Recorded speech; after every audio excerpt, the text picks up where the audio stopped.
नमस्कार, बहुत बहुत स्वागत करती हूँ आप सभी का भारत 24 पर। मैं हूँ आपके साथ पूर्णिमा मिश्रा और आज मैं आप पहुंची हूँ राम की धरती पर यानी अयोध्या से आज आपके सामने दहाड़ लेकर, जिसमें आज बहस उसी मुद्दे पर होगी, राम के नाम पर हो रही राजनीति को लेकर होगी।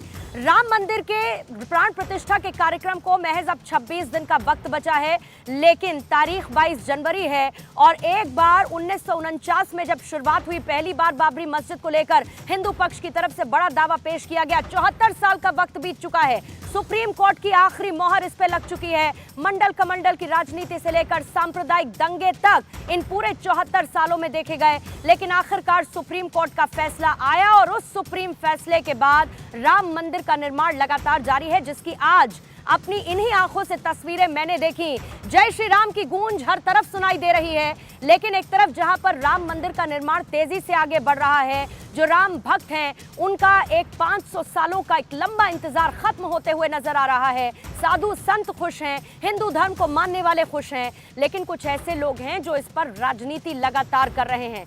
कई ऐसे राजनीतिक दल के लोग हैं जो प्राण प्रतिष्ठा के इस कार्यक्रम में शामिल होने से इनकार कर चुके हैं, लेकिन कुछ ऐसे हैं जो इसको लेकर लगातार बयानबाजी कर रहे हैं।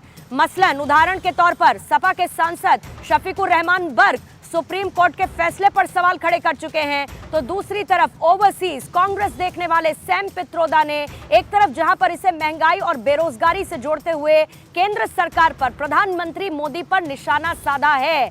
आज इसी को लेकर बहस होगी दहाड़ में कि आखिर राम के नाम पर अपमान कब तक, सनातन का अपमान कब तक होता रहेगा। लेकिन आगे बढ़े और उन सवालों का जिक्र करूं जिन सवालों के इर्द गिर्द आज की दहाड़, आज की बहस घूमती हुई नजर आएगी, लेकिन उससे पहले आपको सुनवा देती हूं कि सपा के सांसद शफीकुर रहमान बर्क और साथ ही सैम पित्रोदा ने आज बयान क्या दिया, जिसके बाद ये बहस जारी है। People of India will have to decide. They are intelligent. They have to decide what are the real issues. Is Ram Mandir the real issue or Berojgari is the real issue? Is Ram Mandir is the real issue or Mahንगाई is the real issue? Is Ram Mandir is the real issue or the air pollution in Delhi the real issue? भाई मेरे जाने का तो कुछ सवाल ही पैदा नहीं होता। मेरी मस्जिद जो कि वहाँ एक ज़माने की मस्जिद थी, बनी हुई थी, अपनी जगह में बनी हुई थी, लेकिन इसके बावजूद भी उस मस्जिद को बहरहाल ख़त्म कर दिया गया और ज़बरदस्ती ताकत के बलबूते पर सब लोगों ने मिलकर उसको मिस्मार कर दिया और ख़त्म कर दिया।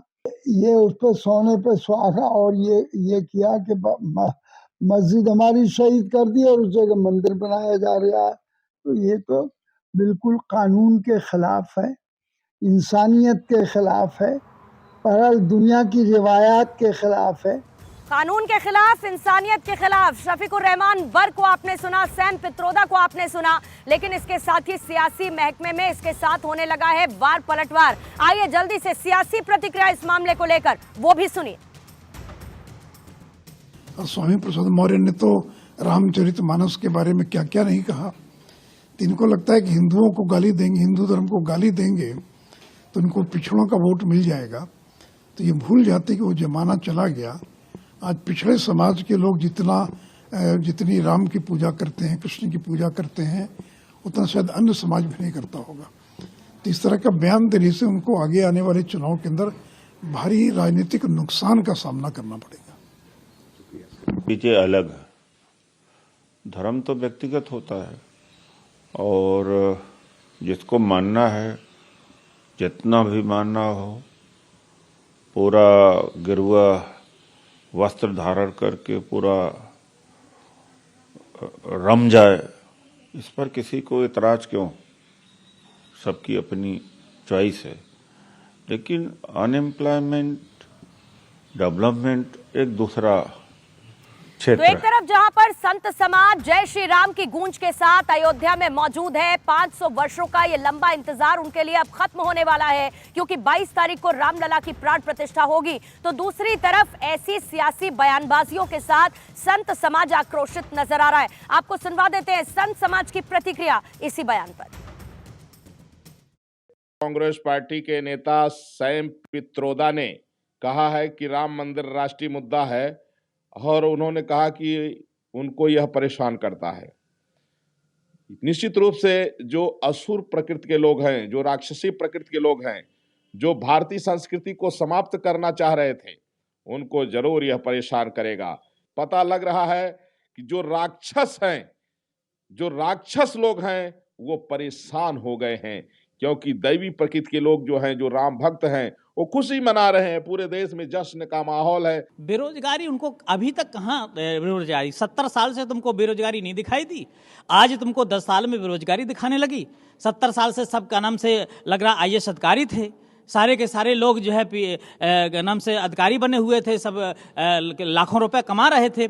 हाँ, सब नहीं कमा रहे थे, कांग्रेसी लोग जरूर भर रहे थे अपना घर, ठोंक ठोंक करके काला धन ले के अपने जहाँ 3-3, 400 करोड़ निकल रहा है, उनके घर जरूर बढ़ रहे थे। सच तो ये है कि राम मंदिर से रोजगार बढ़ा है, मंदिर के बनने से रोजगार गड़बड़ा नहीं। तो बीते 70 सालों में बेरोजगारी नहीं दिखी, बीते 70 सालों में भ्रष्टाचार नजर नहीं आया, ये कहना है संत समाज का, और संत समाज खुश है इस फैसले के बाद और राम मंदिर निर्माण को लेकर। लेकिन सैम पित्रोदा की तरफ से जो बयान सामने आया, उन्होंने महंगाई और बेरोजगारी से इसको जोड़ते हुए केंद्र सरकार पर निशाना साधा है। उसी बीच में अनुराग ठाकुर की प्रतिक्रिया आई है और अनुराग ठाकुर ने सैम पित्रोदा के बयान पर किया है पलटवार। केंद्रीय मंत्री अनुराग ठाकुर ने विपक्ष पर निशाना साधा है। वो कहते हैं कि हिंदुओं का अपमान करते हैं विपक्ष के नेता और जनता के सामने इनका असली चेहरा सामने आ चुका है।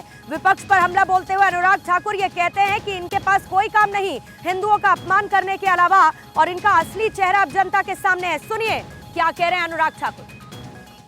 कि जनता इनका असली चेहरा जान चुकी है, जो भगवान राम को काल्पनिक बताते हैं, जिनके अपने अलायंस पार्टनर सारे एक के बाद दूसरा सनातन धर्म को नीचा दिखाने का काम करता है, हिंदू को अपमानित करने का काम करता है, और यही नहीं, एक के बाद दूसरा इनका नेता बार बार एक से दूसरा हल्का बयान कर रहे हैं। क्या यही राजनीति इनके लिए रह गई है? दूसरी ओर मोदी सरकार का एक ही प्रयास है, गरीबों का कल्याण, देश का विकास। सवाल ये है कि आखिर सनातन का अपमान कब तक? आज दहाड़ में कुछ सवालों के इर्द गिर्द चर्चा घूमती हुई आपको नजर आएगी। मेहमानों से आपका तारुफ करवाऊंगी, लेकिन आइए सबसे पहले आपके सामने कुछ सवाल रख देती हूं। और सबसे महत्वपूर्ण सवाल ये है कि आखिर विपक्ष बार बार सनातन का अपमान क्यों करता हुआ नजर आता है? राम मंदिर पर फैसला अदालत की तरफ से आता है तो फिर इसके विरोध का मतलब क्या है? कांग्रेस की या विपक्ष की इसको लेकर मंशा क्या है? पूरी दुनिया आप देखिए, एक तरफ जहां पर प्राण प्रतिष्ठा को लेकर जश्न मनाती हुई नजर आ रही है, तो आखिर कुछ नेता अपनी राजनीति चमकाने के लिए इस आयोजन का विरोध करते हुए नजर क्यों आ रहे हैं? धर्म अगर व्यक्तिगत मुद्दा है तो ऐसे में बार बार इसको लेकर राजनीति क्यों की जाती रही है? और क्या कोई भी पार्टी इससे अछूती अभी तक नजर आई है? और अंतिम और बहुत महत्वपूर्ण सवाल कि क्या ऐसे स्टेटमेंट से तुष्टीकरण की राजनीति की कोशिश एक बार फिर से होती हुई नजर आ रही है?